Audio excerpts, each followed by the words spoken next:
There we go. Cool. All right, you guys. So go ahead and get into a comfortable position. And we are going to begin our guided through the energetic body meditation. So once you're in a comfortable position, begin connecting with your breath as you breathe in, visualizing a bright light coming down through your crown, entering into your stomach. And as you breathe out, expanding that energy out through your limbs, through your arms and legs. Deep breath in, drawing that light down and in. Breathing out, flowing down to the tips of your toes and fingers. And as you continue deeply breathing this light in, your body begins to relax, releasing the tension in your shoulders and your hips, your knees and your ankles,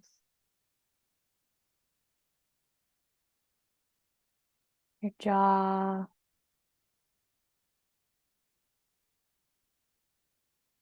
continuing to breathe this light down and in, becoming more and more relaxed with each breath.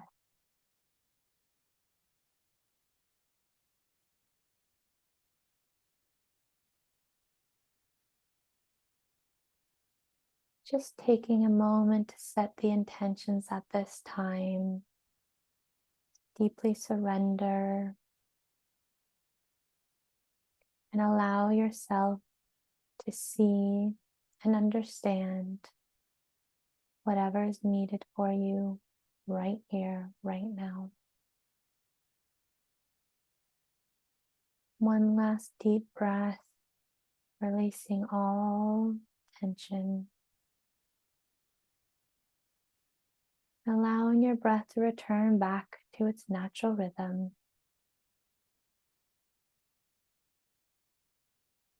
At this time, bringing your awareness right to the space between your eyebrows.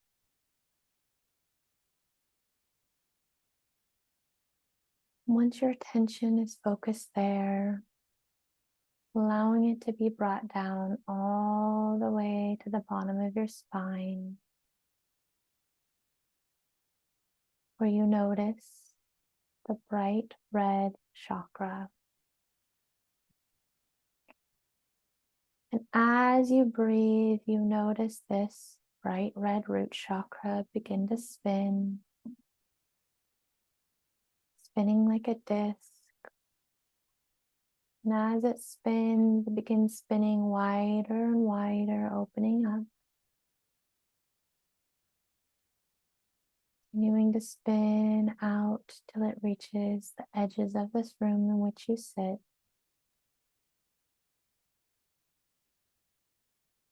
And as it's spinning open, just taking notice of any dimness, any speckles or impurities, maybe even cracks. Taking note of the speed in which it's spinning like a disc. Is it straight or wobbly?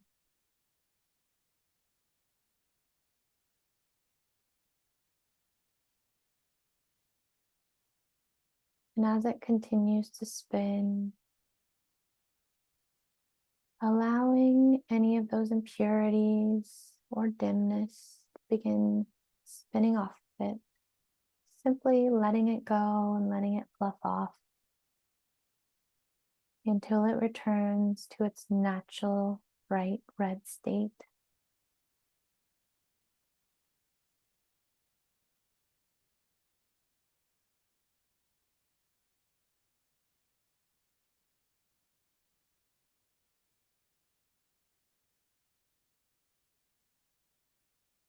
When you feel it has returned back to this natural, vibrant red state, Gently bringing your awareness up slightly above to your vibrant orange sacral chakra, right below your navel, allowing it to begin spinning like a disc, wider and wider, opening up. And again, as it spins open, taking notice of any impurities or dimness.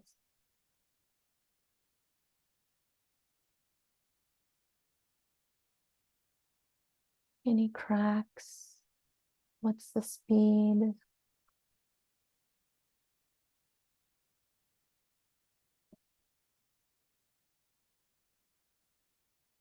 And when you're ready, allowing the chakra to release any of those impurities, dimness, or dirt, allowing it to return back to its vibrant orange state.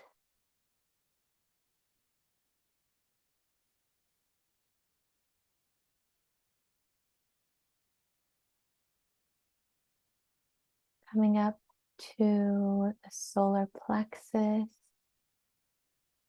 bright yellow located in the stomach, allowing it to begin opening up and spinning like a disc, taking notice of any impurities, cracks. If it's slow or fast or at the perfect speed.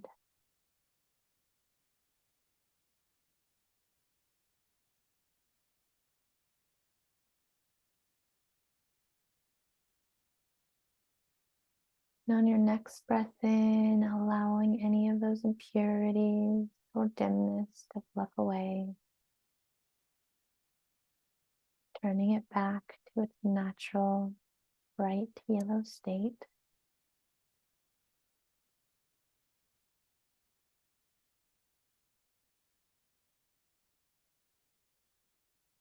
Moving up into the heart chakra, emerald green, allowing this chakra to spin open like a disc, wider and wider. Noticing any dimness,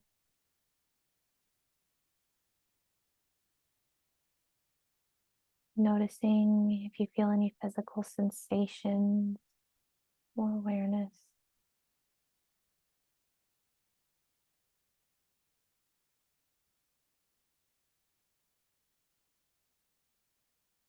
And on your next breath in, allowing any of these impurities to fluff off, allowing the chakra to regain its brightness and return back to its original healthy state.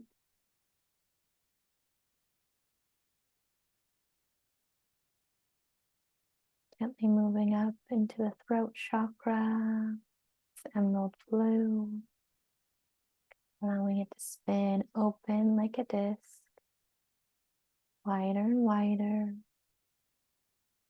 reaching the edges of this room.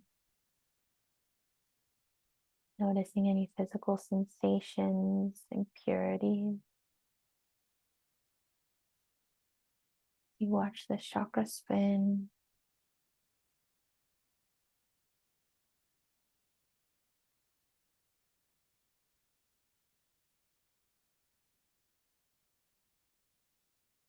Your next breath in, allowing anything to fluff off and release that's ready to be released.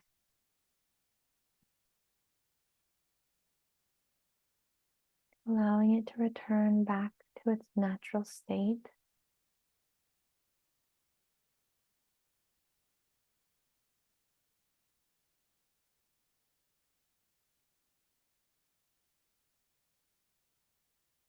Your next breath in, bringing your awareness to your third eye, located right between the eyebrows. indigo chakra spinning open like a disc, wider and wider. Taking notice of any debris or dimness, speed in which it's spinning. If you notice any physical sensations.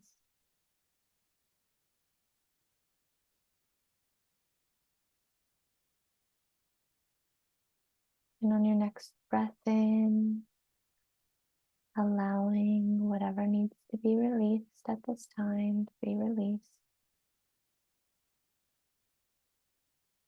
Turning it back to its perfect indigo color and speed.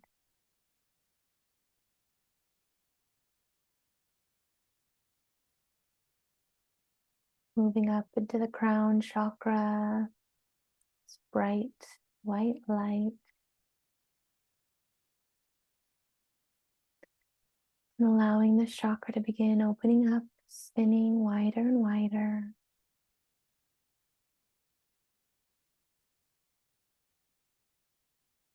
And taking notice of anything that stands out to you, physical sensations, cracks or dimness.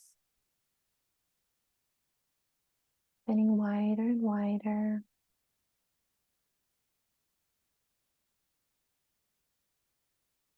And allowing anything that needs to be released at this time.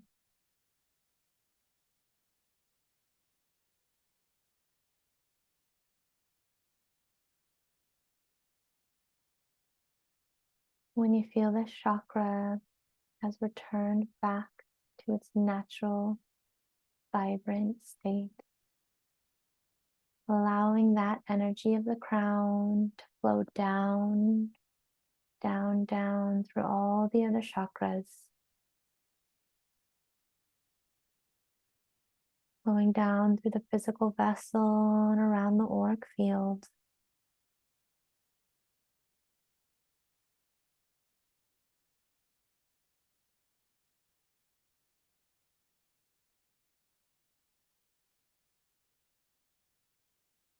And as that energy flows around, bring your attention back down to your root chakra,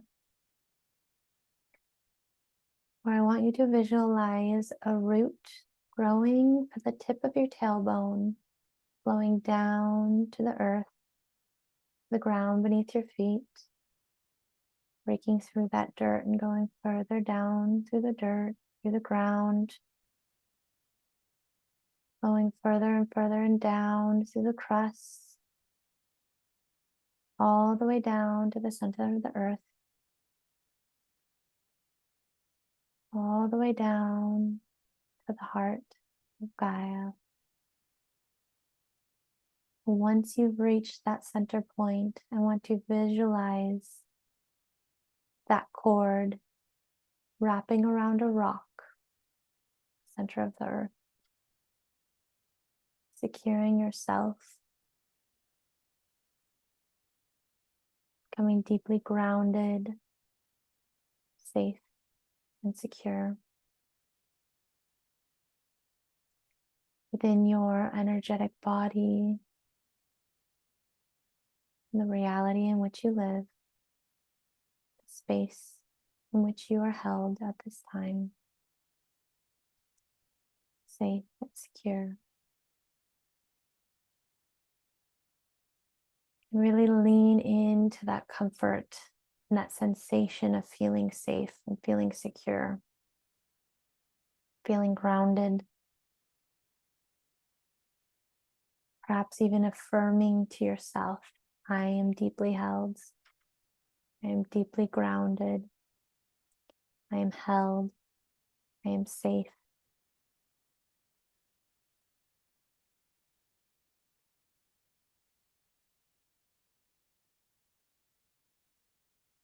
On your next breath in, bringing your awareness back to the top of the crown,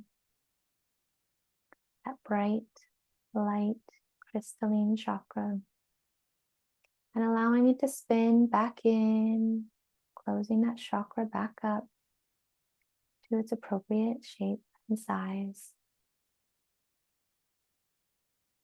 Coming down to the third eye, spinning that chakra back up, closing it back up.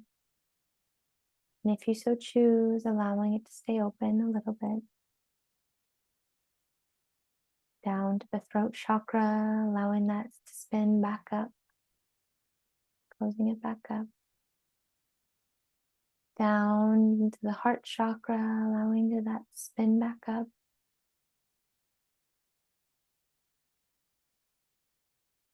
Down to the solar plexus, allowing that yellow bright chakra to spin, sealing it back up. Down into the sacral chakra, spinning that back up, sealing it up. Down to that ruby red root chakra, spinning that back up until it's sealed in its appropriate size.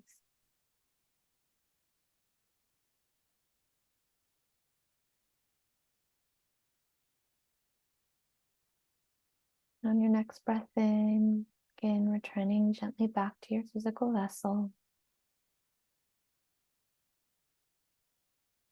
As you breathe in, feeling your stomach expand and contract.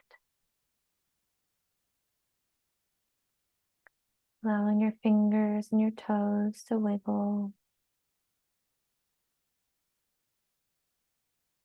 And coming back to right here, right now.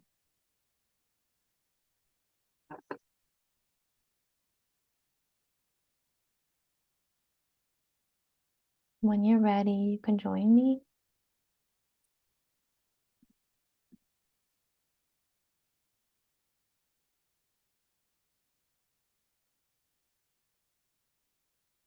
How's everyone feeling?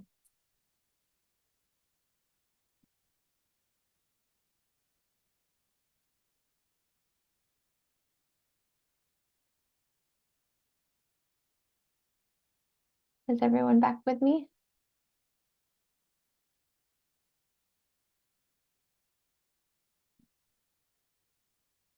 Awesome. How does everyone feel? Does anyone want to share what they experienced? Feel relaxed? Good. Good. Did anyone have anything unique highlighted for them or anything unexpected?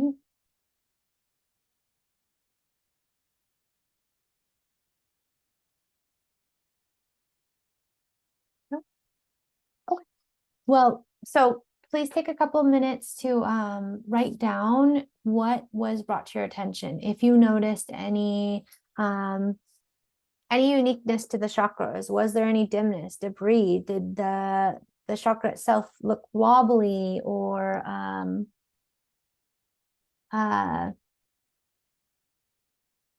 if there was anything that felt or looked off with the chakra at all, write it down.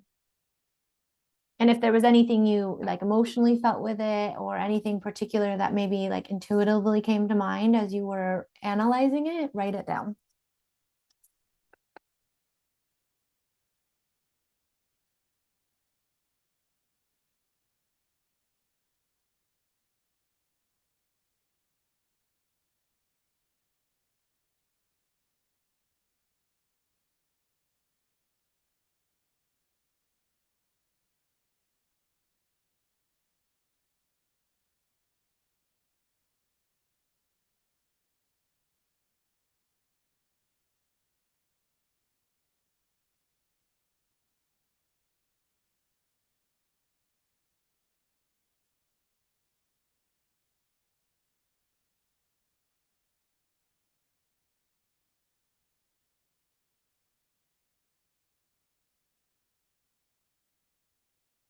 I'll give you guys I'll give you guys 2 more minutes and then we'll jump into like the chakra education.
Is everyone is everyone pretty much familiar with the chakras themselves?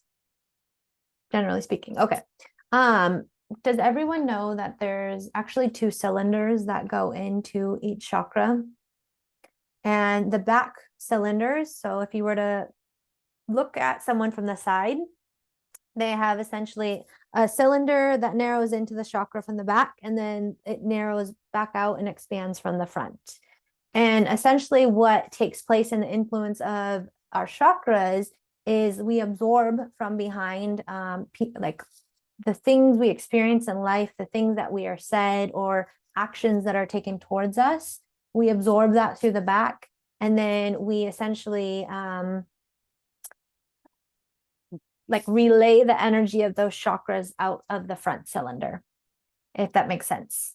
And so a lot of times the chakras themselves can be affected by what we're essentially absorbing in from those around us, our different experiences, such as traumas, such as our upbringing, etc. And so that's something to take into consideration when we're analyzing any, I'm going to call it impurities of the chakras, but just like any dimness, any debris, any cracks, any imbalances, oftentimes is obviously stemmed from the experiences in which we've had, which again can be a projection or effect from another person. And so as we go through these chakras and as you are processing your own chakras, I just want you to keep that in mind. If you notice something, it perhaps could have been something influenced by the way your mother behaved towards you as you were growing up, or a partner behaved towards you, or even something you heard from someone as a child that deeply seated itself within that chakra and has now manifested into different habits and behaviors in today, if that makes sense. Cool.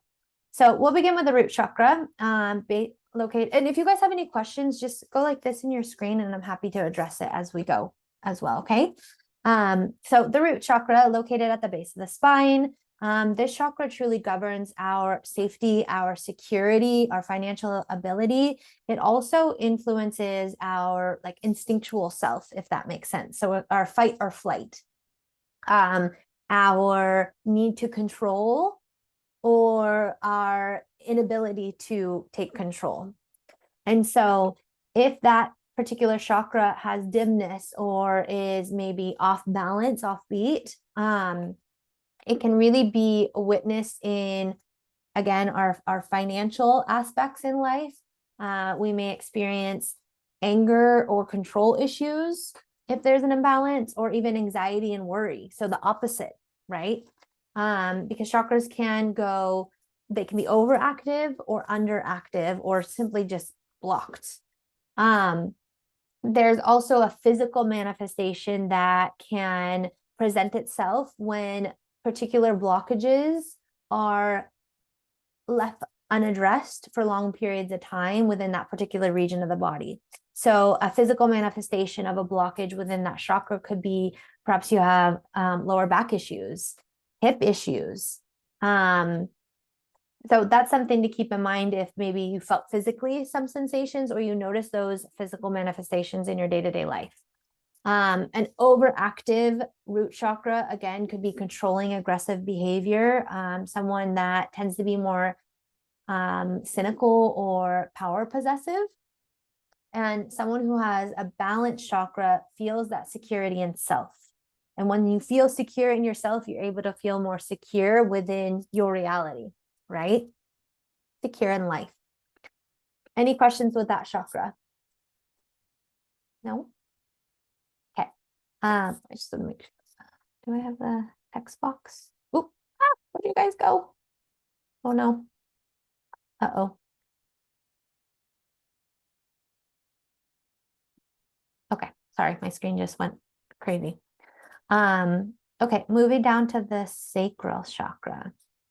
So this is located in sacrum. It's represented by the color orange. This governs our creativity and sexuality, emotional well-being and balance, and oftentimes the form of self-love. It's also attached to the reproductive organs, the prostate and the bladder.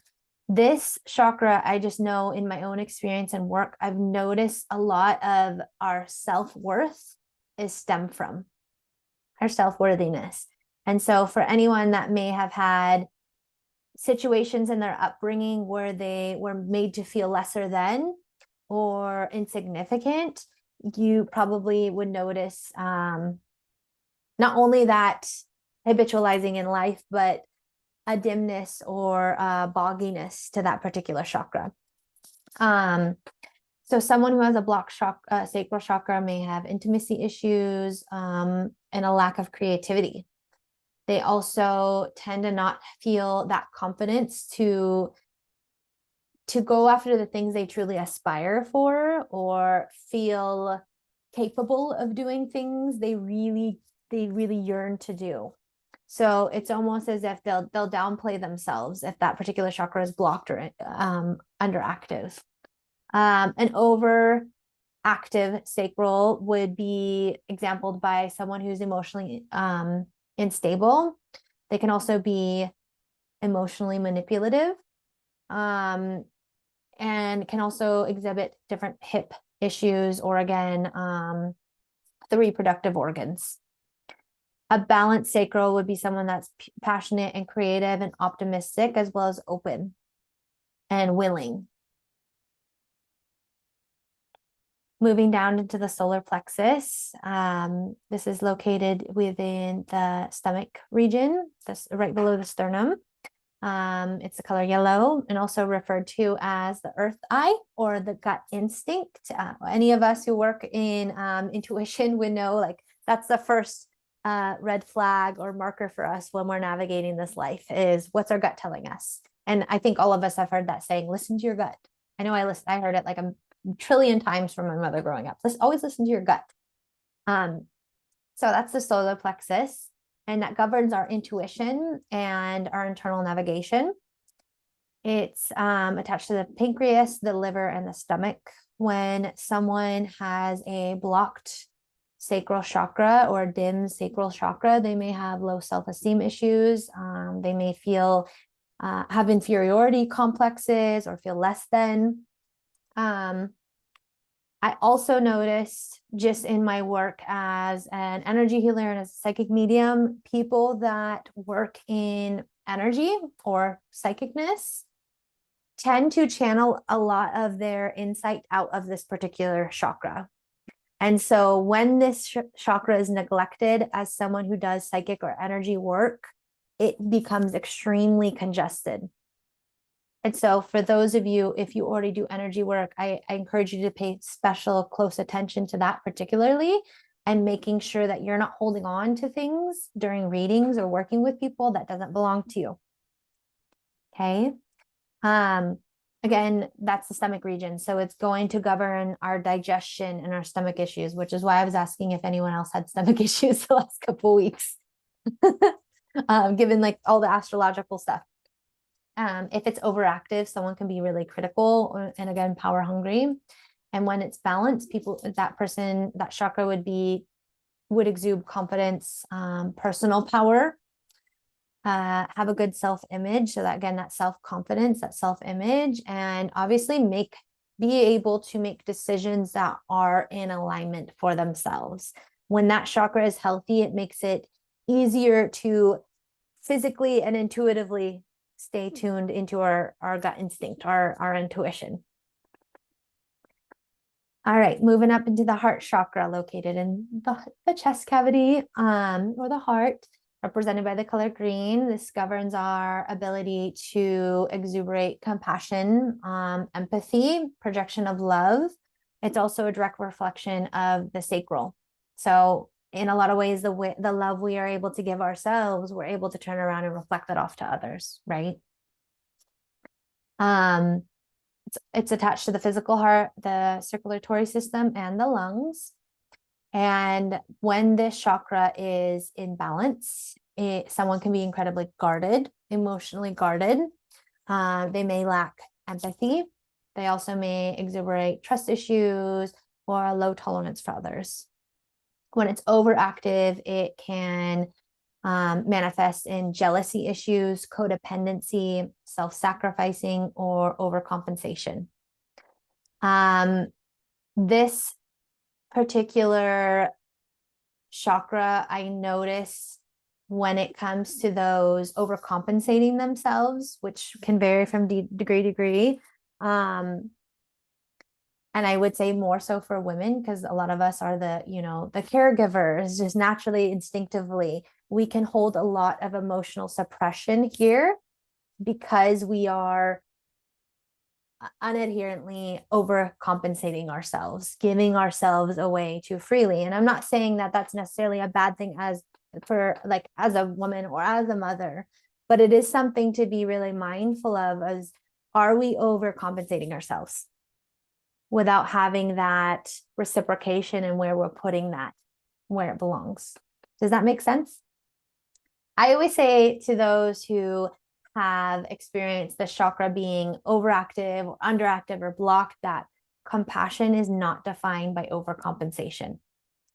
So for those of us who struggle with where's the line for not only others, but as well as ourselves, compassion is not defined by overcompensation. And you feel it in your heart. You feel it in your gut when that's happening, right? I will also say, just after going through the sacral and the heart, I feel like those who tend to overcompensate themselves the most will witness the physical manifestation of dis-ease in the reproductive organs and in the heart space, right? And I will go as far to say that oftentimes as women, right? But it could be anyone. It could be anyone. So someone who has a balanced heart chakra would be obviously compassionate and warm, open and loving, and doing it in such a neutral space, if that makes sense, where they're not trying to, I can say this as a mother, because it's a fine line, like trying to be like, I love you so much, I want to do everything for you, by not, taking away from that person's experience or their own karmic contracts and whatnot, if that makes sense. But that's, as a mom, I can say it's a fine line. It's sometimes hard to navigate, especially with hormones and new babies and all of that stuff. The throat chakra, represented by the color blue, obviously governs our communication and truthfully our articulation of truth. So it's not just about being able to speak the words. It's about being able to speak the words that we genuinely feel. That is so intertwined between the heart and the throat, is being able to speak honestly, which I think it's a skill learned. It is a process of these chakras developing as we grow older, right? And it's about learning to be able to speak in our truth and integrity and honesty from the heart, and not so much speaking in a way that that is tailored to everyone else's wants and needs, if that makes sense. And again, I know that can sometimes be challenging as a woman, as a mom, when we're trying to keep the peace or we're just trying to make everyone happy. But it is so important that we are speaking in our truth and our integrity, so that we avoid blockages or downplaying that particular chakra and creating imbalances. So a blocked throat chakra would be an inability to speak and express, someone who might be quite secretive or not a good listener, which listening is, again, another skill learned, and not a lot of people know how to do it. Being overactive would be someone that, again, has that opposite effect, where they're very opinionated. They might be super outspoken, critical, gossipy, have a harsh articulation, or overcompensating, needing to be heard. Whereas a balanced throat chakra would be a clear communicator, someone who's diplomatic, confident in their expression and in their truth and honesty.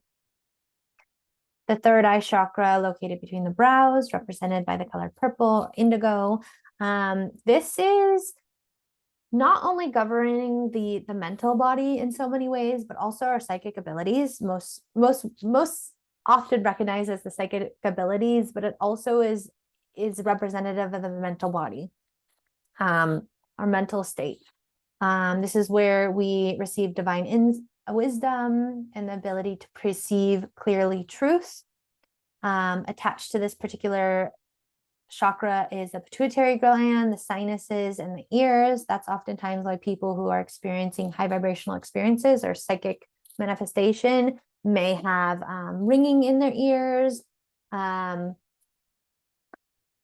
So with that particular chakra, yes, Chelsea.